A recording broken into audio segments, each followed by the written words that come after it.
How to track your boat driver in real time.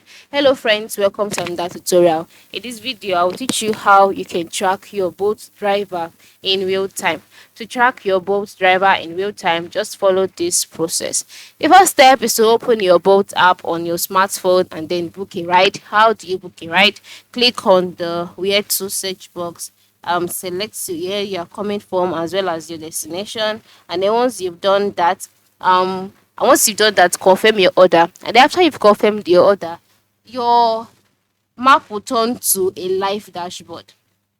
All right, and here you can this will display your driver's live route progress and their current location. You will see how the driver is moving, you see the driver's location, and he or she can always call you and to know how close he or she is to you. And then you can also see the driver's position on the timeline using the green bar. All right, the green bar will represent the driver moving, while the blue bar will represent you. That is your location where you're standing and where you're moving to. So that is how it is. That's how you can track your boat driver in real time. All right. So ensure you take note of this whenever you make an order on the boat app. Thanks for watching and have a good day.